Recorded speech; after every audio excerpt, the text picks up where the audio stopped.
यदि किसी संख्या का वर्गमूल निकालने के लिए सबसे सरल और जल्दी की दो विधि है। पहला है भाग विधि, दूसरा है गुणनखंड विधि। भाग विधि द्वारा किसी भी संख्या का सबसे आसान और सबसे सटीक उत्तर मिलता है, जबकि गुणनखंड विधि से किसी संख्या का वर्गमूल निकालना हो तो उसका पेयर बना के किया जाता है। पर जबकि गुणनखंड विधि से किसी भी संख्या का वर्गमूल निकालना हो तो वह यदि बड़ी संख्या है तो वह उसका कैलकुलेशन थोड़ा कठिन हो जाता है। अतः बड़ी संख्याओं का सबसे जल्दी और आसान तरीके से भाग विधि से निकाला जा सकता है। अतः आइए देखते हैं भाग विधि से कैसे निकाला जाए वर्गमूल। यदि इस संख्या का वर्गमूल निकालना है तो आइए देखते हैं भाग विधि से कैसे इस संख्या का वर्गमूल निकाला जाए। यदि इस संख्या को 576 भाग विधि से यदि किसी संख्या का वर्गमूल निकाला जाता है तो उसके लास्ट से दो संख्याओं का पेयर बनाया जाता है, दो संख्याओं का। यदि यहाँ पर एक पेयर बन रहा है, अब 5 बच रहा है, यदि कोई संख्या बच जाता है तो उसे वैसे ही छोड़ दिया जाता है। अब भाग विधि से निकालने का वर्गमूल निकालने का यह नियम है कि यदि इसका मतलब जो संख्या यहाँ पे लिखी जाती है वह यहाँ पे लिखा जाता है, यह भागफल के रूप में मिलता है। अब 2 का गुणा 2 में करेंगे तो यहाँ पर आएगा 4। वर्गमूल में भाग विधि का नियम है कि यदि आप दो से कर रहे हैं तो 2 ही से गुणा किया जाएगा। तो 2 का 2 से गुणा करेंगे तो यह 5 के सबसे नज़दीक है। अब 5 से 4 घटाएंगे तो यहाँ पर 1 बचेगा। और वर्गमूल का दूसरा नियम है, यदि आप 2 से कर रहे हैं तो 2 इसके नीचे लिखकर फिर 2 इसको मतलब जोड़ दिया जाता है तो यहाँ पर आएगा 4। अब उसके बाद इसको पेयर में उतारा जाता है 176। अब इसके ऐसी संख्या लें मतलब इस सबसे नज़दीक आए। भाग विधि का दूसरा नियम है, आप जो भी संख्या से इसमें करेंगे तो वह संख्या इसके आगे लिखा जाएगा, फिर उसी संख्या से इस पूरे में गुणा करके यहाँ पे लिखा जाता है। अतः यदि हम 4 लें फिर 4 यहाँ पे लिखा जाएगा, फिर 4 यहाँ पे लिखा जाएगा।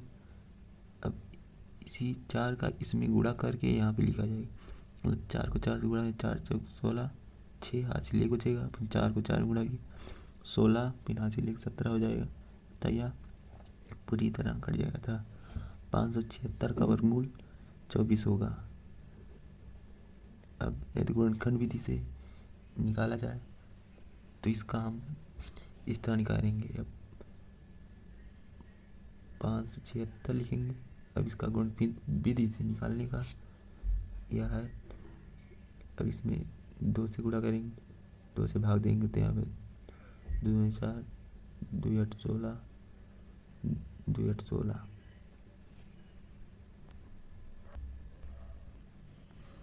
अब यह हुआ 576 का गुणनखंड। अब वर्गमूल कैसे निकाला जाए, अब यहाँ पर इसका पेयर बनाया जाता है। यहाँ पे 2 का एक पेयर ये बना, 2 का पेयर एक ये बना, 2 का पेयर एक बना, फिर 3 का पेयर एक बना। अब इस 2 को मिला के यहाँ पे 2 लिखा जाएगा, यहाँ पे इसको 2 का पेयर 2 लिखा जाता है, फिर यहाँ पे 2, फिर यहाँ पे 3 को, फिर इसको आपस में गुणा कर दिया जाता है। 2 गुणे 2 गुणे 2, तो इसको लिखेंगे 2 गुणे 2 गुणे 2 गुणे 3। अब 2 दूने 4 दूने 8 3 24। अतः यह हुआ 576 का वर्गमूल। जैसा कि आपने देखा यहाँ भाग विधि से निकाल रहे हैं तो आप यहाँ कितनी जल्दी से और आसान तरीके से निकल गए। यहाँ पर गुणनखंड विधि से थोड़ा लंबा है। इस 2 को ला के यहाँ पे लिख दिया जाएगा, फिर 2 गुणे 2 गुणे 3 गुणे 12 24। यह हुआ 576 का वर्गमूल।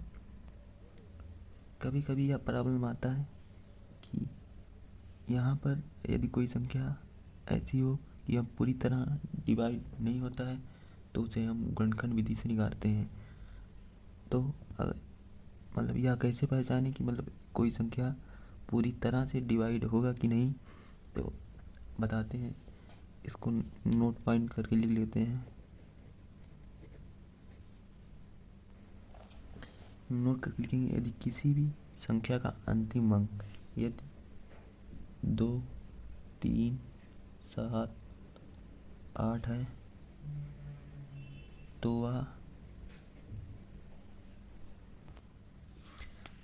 वह परफेक्ट स्क्वायर नहीं होगा। अतः यदि यहाँ पर 6 की जगह 2, 3 या 7, 8 होता तो यह पूरी तरह से नहीं करता, तो इसे हमें गुणनखंड विधि से करना पड़ता। तो गुणनखंड विधि से करना पड़ता तो उसे गुणनखंड विधि से करना पड़ता। तो यदि मान लीजिए तो वह पूरी तरह से यहाँ पर पेयर नहीं बनता, तो उसमें क्या करते हैं, जैसे मान लिया अगर यहाँ पर मतलब 3 और होता, जिसे क्या करते हैं, पेयर नहीं बनता तो इसे लिखा जाता 24√3 लिखा जाता। तो अब एक दूसरी संख्या 729 का वर्गमूल निकालें। तो इसका वर्गमूल कैसे निकलेगा, पहले हम इसका पेयर बनाएंगे। इस पेयर बनाने के लिए सबसे लास्ट में 2 संख्या 7 बचेगा। अब 7 का पेयर नहीं बनेगा तो इसको ऐसे ही लिखा जाएगा। अब यहाँ पर 2 को 2 से गुणा करेंगे तो 4 होगा, जो मतलब 7 से कम है। अब अगर 3 लें तो 3 × 3 = 3 × 9, जो 7 से अधिक हो जाता 2 ही लिया जाएगा। 2 यहाँ पर लिखेंगे, 2 यहाँ पर, 2 का 2 से गुणा करेंगे 4 होगा, घटाएंगे 7 में 4 के 3। अब यहाँ पे 2 लिखा जाएगा, इसको जोड़ दिया जाएगा। अब ऐसी संख्या लेंगे, अब इसको पूरा पेयर उतार दिया जाएगा। अब ऐसी संख्या लें जो ये या तो कट जाए या तो इसके नज़दीक जाया था। यदि 7 लें तो यह पूरी तरह कट जाएगा। अब 7 ऊपर लिखेंगे इस संख्या के पहले, फिर इसी से गुणा करेंगे। तो 7 का 7 से गुणा करेंगे 9 होगा, 7 का 4 से गुणा करेंगे तो 28 होगा, 28 में 4 जोड़ेंगे 32 हो जाएगा। तो यह पूरी तरह से कट जाएगा। अतः 729 का वर्गमूल 27 हुआ। यह हुआ वर्गमूल निकालने का विधि।